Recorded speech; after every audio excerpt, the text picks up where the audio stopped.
భారత్ పాకిస్తాన్ సరిహద్దులో యుద్ధ వాతావరణం నెలకొంది. యుద్ధం పరిస్థితుల నేపథ్యంలో భారత్ మరో కీలక నిర్ణయం తీసుకుంది. దేశవ్యాప్తంగా 12 ఆయుధాల తయారీ కేంద్రాలకు కీలక ఆదేశాలు జారీ చేసింది. దేశంలోని ఆర్డినెన్స్ ఫ్యాక్టరీల సిబ్బందికి సెలవులు రద్దు చేసింది కేంద్రం. సెలవుల్లో ఉన్న సిబ్బంది డ్యూటీలో చేరాలంటూ ఆదేశించింది. రానున్న 2 నెలలు సెలవులు లేవంటూ ఉత్తర్వులు జారీ చేసింది. ఇప్పటికే భారత్ పాకిస్తాన్ మరి ముఖ్యంగా సరిహద్దులో ఎటువంటి ఉద్రిక్త వాతావరణం ఉందో చూసాం. దాంతోపాటు మరి ముఖ్యంగా మాట్లాడుకునే సందర్భంలో ఎల్ఓసీలు దాదాపు 10 రోజులు కావస్తోంది. 22వ తారీఖున దాడి జరిగిన తర్వాత ఈరోజు 4వ తారీఖు అంటే దాదాపు 10 నుంచి 12 రోజులు కావస్తోంది. ఇంకా అక్కడ ఎల్ఓసీ వెంబడి ఇంకా కాల్పుల ఉల్లంఘన జరుగుతూనే పాకిస్తాన్ కవ్వింపు చర్యలకు దిగుతూనే ఉంది. దాంతోపాటు అక్కడ నేవీ కావచ్చు, ఆర్మీ కావచ్చు, లేకపోతే ఎయిర్ ఫోర్స్ కావచ్చు, తమ యుద్ధ విన్యాసాలను చేస్తూనే ఉన్నాయి. ఈ నేపథ్యంలో భారత్ కూడా తన యుద్ధ విన్యాసాలను కంటిన్యూ చేస్తోంది. గంగా హైవేకి సంబంధించి కూడా దానికి కారిడార్గా కింద కావచ్చు, లేకపోతే మరి ముఖ్యంగా ల్యాండింగ్కి సంబంధించి కావచ్చు, దాన్ని కూడా సిద్ధం చేసుకుంది. ఆ మార్గాన్ని కూడా ఇటు ఎయిర్ ఫోర్స్కి సంబంధించి విమానాల ల్యాండింగ్ కావచ్చు, లేకపోతే కొన్ని అంశాలకు సంబంధించి ఉపయోగించుకునే ప్రయత్నం చేస్తోంది. ఇలా అనేక రకాల ప్రిపేర్నెస్లో సిద్ధంగా ఉంది. దాంతోపాటు నాగాస్త్ర లాంటి ఎక్విప్మెంట్ను కూడా సిద్ధం చేసుకుంటోంది. నేను కూడా మాట్లాడుకున్నాం, ఖాళీ లాంటివి కావచ్చు, లేకపోతే ఇలా మరికొన్ని అమ్యునేషన్స్ని సిద్ధం చేసుకుంటోంది డిఆర్డిఓ సాయంతో, దాంతోపాటు మరికొన్ని ఆర్గనైజేషన్ సాయంతో. ఇలా డెవలప్మెంట్ దిశగా వెళ్తున్న క్రమంలో ఇప్పుడు అమ్యునేషన్కి సంబంధించి ఇబ్బంది కలగకూడదన్న కోణంలో ప్రస్తుతం అందరికీ కూడా సెలవులను రద్దు చేస్తోంది. మరి ముఖ్యంగా అమ్యునేషన్స్కి సంబంధించి మాట్లాడుకున్న సందర్భంలో దేశవ్యాప్తంగా ఆర్డినెన్స్ ఫ్యాక్టరీల సిబ్బందికి సెలవులు రద్దు చేసింది కేంద్రం. సెలవులో ఉన్న సిబ్బంది డ్యూటీలు చేరాలంటూ ఆదేశించింది. ఎమర్జెన్సీ సిచ్యువేషన్ లాంటిది కాబట్టి ఇంకా ఎమర్జెన్సీ సిచ్యువేషన్ అని చెప్పుకోలేం పూర్తి స్థాయిలో. కానీ పరిస్థితులు ఒకవేళ అంతటి వరకు వెళితే కనుక అంతవరకు వెళ్లకుండా ఆ తీవ్రత తగ్గించే క్రమంలో కావచ్చు, లేకపోతే శత్రువు మీద ప్రెషర్ పెట్టే క్రమంలో కావచ్చు ఈ నిర్ణయం తీసుకున్నట్టుగా తెలుస్తోంది. మా ప్రతినిధి కృష్ణమోహన్ అప్డేట్స్ అందించేందుకు సిద్ధంగా ఉన్నారు. కృష్ణమోహన్, ఇంట్రెస్టింగ్ డెవలప్మెంట్ ఎలా అర్థం చేసుకోవాలి? ఎందుకంటే ఇంతవరకు కూడా ఎక్కడ కేంద్ర ప్రభుత్వానికి సంబంధించి ఎమినేషన్స్కి మరి ముఖ్యంగా ఆర్డినెన్స్ ఫ్యాక్టరీలకి సెలవులు ఇంతవరకు కూడా రద్దు చేయలేదు. ఇప్పుడు రద్దు చేసిన తర్వాత ఈ పరిణామ క్రమాన్ని ఎలా చూడాలి? చాలా సీరియస్ గా చూడాల్సిన పరిస్థితి అయితే ఉంటుంది. అంటే దేశవ్యాప్తంగా కేవలం 12 కాదు, దాదాపుగా 41 ఆయుధ కర్మాగారాలు ఉన్నాయి. అలాగే 7 ఆయుధ డిపోలు కూడా ఉన్నాయి. ఆయుధాలు తయారు చేసే కర్మాగారాలు 41 ఉంటే అవన్నీ సేకరించి డిపోలు 7 ఉన్నాయి. వీటి అన్నింటిలో కూడా అంటే 41+2 ఈ అయితే ఇప్పుడు ఆర్మీకి అవసరమయ్యే ఫైట్స్ కావచ్చు, లేకపోతే అక్కడ ఉత్పత్తి అయ్యే వివిధ రకాల ఆయుధాలన్నిటిని పనిచేసే కర్మాగారాలకి పూర్తిగా కూడా విత్ ఇమీడియట్ ఎఫెక్ట్ అందరూ కూడా సెలవులు రద్దు చేసుకొని పూర్తి కూడా తక్షణమే ఉద్యోగులంతా తప్పనిసరిగా విధులు హాజరు కావాలనేది మేము చాలా స్పష్టంగా సెంట్రల్ గవర్నమెంట్ అంటే కేవలం ఇప్పుడే కాదు, రాబోయే 2 నెలల పాటు కూడా కంప్లీట్ ఈ సెలవులకి మీరు అందుబాటులో ఉండాలి. అట్ ద సేమ్ టైం ఎప్పటికప్పుడు ఉత్పత్తి పెంచడానికి సిద్ధంగా ఉండాలి. అయితే ప్రస్తుతానికి మనకి 2 నెలల వరకు డిపోల్లో 2 నెలల వరకు సరిపడా నిల్వలు ఉన్నాయి. అంటే అవసరమైతే యుద్ధం జరిగితే 2 నెలల పాటు యుద్ధం చేయడానికి మనకు అవసరమైన పూర్తిగా కంటిన్యూషన్ 2 months వారు చేయడానికి అవసరమైన యుద్ధ నిల్వలు అన్ని ఉన్నాయి. అట్ ద సేమ్ టైం అవి వాటితో పాటు ఉత్పత్తిని పెంచడానికి కూడా పూర్తిగా సిద్ధంగా ఉండాలనేది సెంట్రల్ గవర్నమెంట్ ఆదేశించిన పరిస్థితి.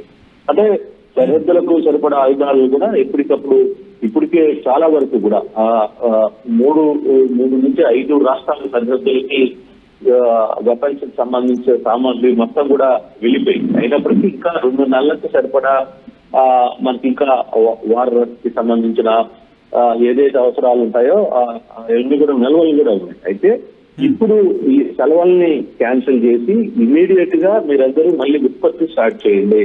అవసరమైతే మరో ఇంకో నెల కూడా కావాల్సి వస్తుంది కాబట్టి ఇమీడియట్ గా మీరు ఆ పనుల్లో ఉండండి. 41 కర్మాగారాలు ఏదైతే భారత్లో తయారు చేస్తారో ఆర్మ్స్ కావచ్చు, లేకపోతే బుల్లెట్స్ కావచ్చు, బాంబు కావచ్చు, ఇట్లా వివిధ రకాల ఆయుధాలు ఏవైతే ఉంటాయి వాటికి అవసరమైన అన్నింటినీ తయారు చేస్తూనే మరోవైపు ఇప్పుడున్న పరిస్థితుల్లో మరో 2 నెలలకు సరిపడా వీటన్నిటిని కూడా నిల్వలను కూడా సిద్ధం చేసి ఉంచండి.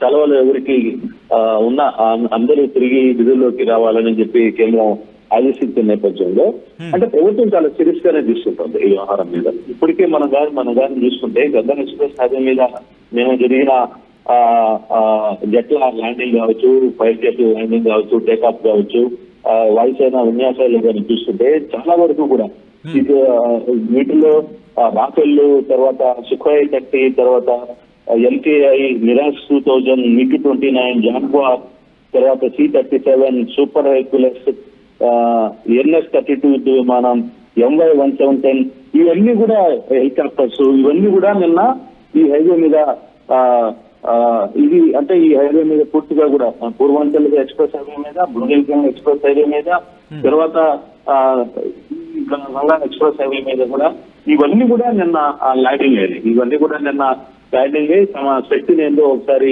చూపించుకునే ప్రయత్నం, టేకాఫ్ కావచ్చు, తర్వాత ల్యాండింగ్ కావచ్చు, వీటన్నిటికి సంబంధించి అన్ని కూడా ఈ హైవేస్ మీద చేశారు కాబట్టి సో మాక్సిమం ఈ ఏర్పాట్లు అవి చూస్తూ ఉంటే ఒక పక్క పాకిస్తాన్ కవ్వింపు చర్యలకు దిగుతోంది, LOC దగ్గర కావచ్చు, లేకపోతే బోర్డర్లో కావచ్చు, మరి ముఖ్యంగా నేవీ కావచ్చు, లేకపోతే ఎయిర్ ఫోర్స్ కావచ్చు, మిలిటరీ కావచ్చు, యుద్ధ విన్యాసాలు చేస్తోంది. కాబట్టి ఏ క్షణాన్నైనా పాకిస్తాన్ కవ్వింపు చర్యలో భాగంగా యుద్ధానికి దిగితే వెంటనే సిద్ధంగా ఉండేందుకు భారత్ ఈ పరిణామ క్రమంలో అంటే ఈ పరిణామ క్రమంలో అడుగులు వేస్తుంది అనుకోవాలా, లేకపోతే ఏ క్షణానైనా భారత్ యుద్ధానికి వెళ్లే అవకాశం ఉందన్న కోణంలో ఈ డెవలప్మెంట్ చూడాలా, ఎలా చూడొచ్చు దీన్ని?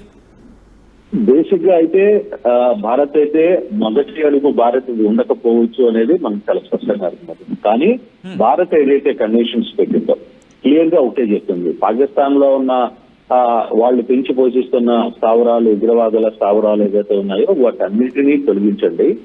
అంటే పూర్తిగా డిసైడ్ చేయండి. రెండవది, భారత్ కొన్ని పేర్లతో సహా ఒక లిస్ట్ ఇచ్చింది. ఆ లిస్ట్ తో ఉన్న ఎవరైతే ఉగ్రవాదులు ఉన్నారో వాళ్ళందరూ పాకిస్తాన్ లో చాలా వరకు కూడా అక్కడ షెల్టర్ తీసుకుంటున్నారు. కాబట్టి వాళ్ళందరినీ తిరిగి భారత్ కి అప్పగించడం అనేది ప్రధానమైన డిమాండ్. సో ఈ డిమాండ్ లో పాకిస్తాన్ ఏ విధంగా ఇప్పటికే కొంత కవపు చర్యలు చేస్తుంది, ధీటుగా భారత్ ఎక్కడికక్కడ వాళ్ళకి సమాధానాలు ఇస్తోంది. కానీ భారత్ కూడా చాలా అప్రమత్తంగా ఉంది. సో మనకున్న ప్రతి ఒక్క స్పెషల్ లేటెస్ట్ టెక్నాలజీలో ఉన్న రాకెట్స్ కావచ్చు, లేకపోతే సుఖోయ్ 30 కావచ్చు, లేకపోతే మిరాజ్ 2000 కావచ్చు, MiG-29 కావచ్చు, ఇటువంటి యుద్ధ విమానాలన్నిటిని కూడా అంటే బేసిక్ గా భారత్ ఈసారి వైమానిక దాడులతోనే గట్టిగా దెబ్బతీయాలని ఆలోచిస్తుంది అనేది చాలా క్లియర్ గా మనకైతే అర్థమవుతుంది. అందుకే ఈ రోజు నిన్న నావీతో మీటింగ్ అయింది. ఈ రోజు ఉదయాన్నే air force chief VP Singh తో కూడా ప్రధాని మీటింగ్ అయ్యారు. సో ఇవన్నీ కూడా చాలా క్లియర్ గానే ముందస్తుగానే ఒక ప్రణాళిక ప్రకారంగానే పద్ధతిగానే అన్నీ రెడీ చేసుకుంటున్నారు. ఇప్పుడు నిన్నటి నుంచి విధించిన ఆదేశాల ప్రకారం అయితే క్లియర్ గా 41 భారతదేశంలో ఉన్న 41 కేంద్రాలు ఏవైతే ఉత్పత్తి చేసే కేంద్రాలు ఉన్నాయో అలాగే 7 దాకా నిల్వలు స్టోరేజ్ చేసే ప్రాంతాలు ఉన్నాయి. ఈ రాజస్థాన్ లో కొన్ని ఉన్నాయి, ఉత్తరప్రదేశ్ లో కొన్ని ఉన్నాయి.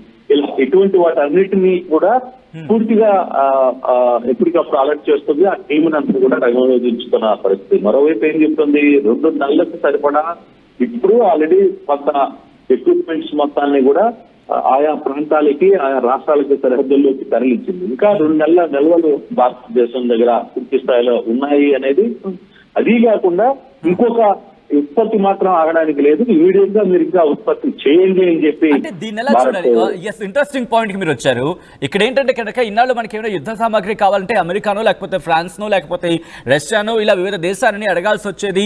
ఇప్పటికీ ఆఫ్ కోర్స్ అది కంటిన్యూ అవుతుంది. బట్ మనం ఇండిజినియస్ అంటే భారతదేశంలోనే తయారు చేసుకుంటున్న ఎక్విప్మెంట్ ని మనం చాలా మటుకు బేస్ అవుతున్నాం. అది నిన్న మనం మాట్లాడుకున్న నాగాస్త్ర కావచ్చు, లేకపోతే మరికొన్ని ఆయుధాలకు సంబంధించి. సో ఇటువంటి నేపథ్యంలో ఇటు 2 విధాలుగా అంటే పాకిస్తాన్కి బుద్ధి చెబుతున్నాయి, ప్రపంచానికి కూడా మేము మా కెపాసిటీని చూపించే ప్రయత్నం జరుగుతోంది, మేము కూడా తయారు చేసుకోగలం యుద్ధ సామాగ్రిని కావచ్చు, లేకపోతే యుద్ధ విన్యాసాలకు సంబంధించిన క్రమంలో ఎటువంటి తడబాటు లేకుండా అనే క్రమంలో ప్రపంచానికి కూడా చెప్తుంది అనుకోవాలా భారత్.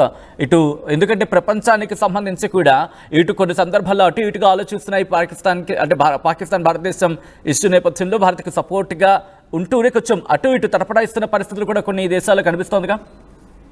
కానీ డెఫినెట్ గా అయితే ఇక్కడ భారత్ దగ్గర యుద్ధ సామాగ్రి విషయంలో కావచ్చు, మిలిటరీ ఫోర్స్ సంబంధించి లేకపోతే ఆర్మీకి సంబంధించిన వ్యవహారంలో భారత్ ఏ స్థానంలో ఉందో ప్రపంచానికి మొత్తానికి కూడా తెలుసు. ప్రపంచానికి ఇప్పుడు భారత్ అగ్రస్థానంగా 4వ స్థానంలో ఆక్రమించింది. అంటే మొదటిగా కొంత లేటెస్ట్ టెక్నాలజీ అమెరికా ఉన్నా, తర్వాత రష్యా, ఇతర దేశాలు ఉన్నా, భారతదేశం తన సొంత సైనిక అభివృద్ధితో తన సొంత టెక్నాలజీని 4వ స్థానంలో ఉంది. ఆ విషయం పాకిస్తాన్కి తెలియకపోవడం కాదు, ప్రపంచానికి తెలియడం కాదు, ప్రపంచానికి పూర్తిగా తెలుసు. ఒకవేళ ఇది కానీ ప్రారంభం అయితే ఎంత దూరం ఉంటుందో అనే వ్యవహారం కూడా చాలా స్పష్టంగా అర్థమవుతుంది. అందుకే అమెరికా కావచ్చు, లేకపోతే ఇతర దేశాలు, రష్యా లాంటి దేశాలు కావచ్చు, వీళ్ళందరూ కూడా కొంత భారత్ సపోర్ట్ చేస్తున్నప్పటికీ కూడా కానీ యుద్ధం కొంత శాంతియుతంగా జరిగితే కొంత అంత దూరం అవసరం లేదు అనేది కొంత ఆలోచిస్తున్నారు. కానీ ఏదేమైనా భారత్ అయితే పూర్తిగా ఈ వ్యవహారం మీద మాత్రం చాలా సీరియస్ గా, చాలా ఎఫెక్టివ్ గా తన స్టైల్ ఆఫ్ ఇది పూర్తిగా నిమగ్నమైంది. ఎందుకంటే ఉత్తరప్రదేశ్ లోని హైవేస్ మొత్తాన్ని కూడా అంటే దాదాపుగా ఉత్తరప్రదేశ్ కి సంబంధించిన హైవేస్ లో ఉన్న ప్రతి దగ్గర కూడా నిన్న రైల్వేస్ పూర్తిగా కూడా తన స్థాయికి మించి తన శక్తి ఏముందో అన్నింటినీ కూడా అక్కడ అంటే అర్ధరాత్రి వేళ కూడా ఈ వ్యవహారం శుక్రవారం అర్ధరాత్రి కూడా ఈ వ్యవహారాన్ని పూర్తిగా కూడా గంగా హైవే మీద నిర్మించిన పరిస్థితి అయితే ఉంది. దాన్ని వాళ్ళు పూర్తిగా కూడా చెక్ చేస్తున్నారు అన్ని కూడా. రన్వే కి సంబంధించి ఎంతవరకు అనుకూలంగా ఉంది? ఎందుకంటే ఫైటర్ జెట్స్ దిగాల్సి ఉంటుంది.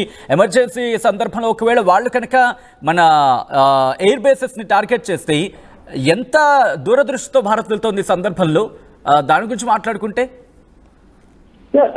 ఇప్పుడు బేసిక్ గా మనం ఉదాహరణ చూసుకుంటే పూర్వచంద్ర హైవేస్ కావచ్చు, బుందేల్ఖండ్ హైవే కావచ్చు, లేకపోతే అగ్రా ఇస్మాపూర్ హైవే కావచ్చు, వీటన్నిటి మీద కూడా ఆల్రెడీ ఇప్పుడు నిన్న రాత్రి గంగా హైవే మీద కూడా అంటే దాదాపుగా ఈ విన్యాసాల్లో మన భారతదేశానికి ఉన్న అత్యంత శక్తివంతమైన ప్రతి ఒక్కటి ఇప్పుడు రాఫెల్ కావచ్చు, సుఖై 30 కావచ్చు, లేకపోతే మిరాజ్ 2000 కావచ్చు, MiG-29 కావచ్చు, జగ్వార్ కావచ్చు, ఇట్లాంటి అన్నిటినీ కూడా నిన్న ఒక టెస్ట్ క్లియర్ చేసేసింది. క్లియర్ గా వాళ్ళకి తెలుసు ఎక్కడికి పోగలం, ఏ ప్రాంతాల్లో వీటిని ల్యాండింగ్ చేయగలం, ఎక్కడి నుంచి అత్యవసర మార్గాల్లో ఎట్లా దీన్ని మూవ్ చేయాలి, అన్నిటినీ పర్ఫెక్ట్ గా ఇండియా ఆల్మోస్ట్ అన్ని రకాల ట్రయల్స్ అయితే చేసింది. కానీ ఇప్పటి వరకు దీని మీద అధికారికంగా ఎక్కడ భారత ప్రభుత్వం చెప్పట్లేదు. కానీ క్లియర్ గా అర్థమవుతోంది. నిన్న రాత్రి జరిగిన రాత్రి వేళలో కూడా అర్ధరాత్రి కూడా ఈ ట్రైల్స్ జరిగాయి. సో సేమ్ టైం ప్రభుత్వానికి సంబంధించి పూర్తి స్థాయిలో భారత్ అయితే ఎక్కడ కూడా వెనకడికి వేయడం లేదు. ఈసారి కొడితే మాత్రం తప్ప జమ్మ జరగాలన్నట్టుగానే పాకిస్తాన్కి తమ శక్తి ఏదో రుచి చూపించాలి. ఇంకోసారి పాకిస్తాన్ భారత్ వైపు కన్నెత్తి చూడాలంటే కూడా భయపడాలి అనే ఒక శక్తితో భారత్ అయితే ఇప్పుడు చాలా వరకు అన్ని రకాల ఏర్పాట్లు అయితే సిద్ధమవుతుంది. పూర్తిగా మరోవైపు ఈ 41 ఏదైతే మ్యానుఫ్యాక్చరింగ్ ఫ్యాక్టరీస్ ఉన్నాయో అన్నింటిలో కూడా క్లియర్గా ప్రభుత్వం చాలా క్లియర్గా చెప్తోంది. మీరు కేవలం ఉన్న స్టాక్ కాదు, ఇంకా శక్తివంచన లేకుండా స్టాక్ ని ఇంకా ఉత్పత్తి చేయండి అని చెప్తుంది. అంటే ఇప్పుడు దాదాపుగా మనకి ఒక 3 నెలల పాటు యుద్ధం జరిగిన పాకిస్తాన్ తో 3 నెలల పాటు మనం ఏం చేయగలమో ఆ శక్తి మొత్తాన్ని కూడా అంత నిల్వలు భారతదేశం దగ్గర ఉన్నాయి. బహుశా పాకిస్తాన్కి ఒక వారం రోజులు సరిపోతుంది. కరెక్ట్ గా మనం కానీ స్ట్రైక్ గా చేస్తే పాకిస్తాన్ కరెక్ట్ గా వారం రోజుల్లోనే తోక ముడిచి ఇండియా పరిగెత్తుకుంటూ రావాల్సిన పరిస్థితి ఉంటుంది. కానీ అయినప్పటికీ కూడా ఎందుకంటే ఒకవైపు చైనా పాకిస్తాన్ వైపు ఏమైనా కలదూరి పాకిస్తాన్ చైనా నుంచి కొంత సపోర్ట్ వచ్చి అక్కడి నుంచి ఓపెన్ గా మారితే ఏం జరగాలి అని ఆలోచిస్తోంది. అంటే కేవలం ఇతర దేశాల మీద ఆధారపడకుండానే భారత్ తన ఓన్ శక్తిగా ఏం చేయగలదో అన్ని రకాల ఏర్పాట్లకి అది ప్రపంచంలో కూడా నాలుగులో ఉంది. ఇది ప్రపంచాన్ని మొత్తానికి కూడా తెలుసు భారత్ ఏం చేయగలదో అనేది కూడా పూర్తి శక్తివంతమైన దేశంగా భారత్ ఎదిగింది. పూర్తిగా కూడా ఈ అణ్వాయుధాల సంబంధించి కూడా భారత్ కి పెద్ద ఎత్తున తెలుసుకున్న పరిస్థితి. సో ఇవన్నీ కూడా కొంత ఇంటర్నల్ గా దేశ భద్రతకు సంబంధించిన వ్యవహారాలలోకి మనం ఎక్కువగా లోతుగా పోదలుచుకోలేదు. కానీ వ్యవహారం మీద మాత్రం భారత్కు సంబంధించిన శక్తి సామర్థ్యాలు పూర్తిగా ప్రపంచానికి తెలుసు, మరీ ముఖ్యంగా పాకిస్తాన్ కూడా తెలుసు. అయితే ఇప్పటికిప్పుడు ఇస్తున్న ఈ డెసిషన్స్ ఇవన్నీ కానీ చూసుకుంటే నిన్న 4 అధికారులతో కలవడం, ఈ రోజు ఎయిర్ ఫోర్స్ అధికారులతో ప్రధాని భేటీ కావడం, ఇవన్నీ కూడా కొంత చాలా సీరియస్ గా అయితే ఏదో జరగబోతుంది. డెఫినెట్ గా ఈసారి జరగబోయే అంశం మాత్రం చాలా గట్టిగా స్ట్రాంగ్ గా ఉండబోతుంది అనేది చాలా స్పష్టంగా అర్థమవుతుంది.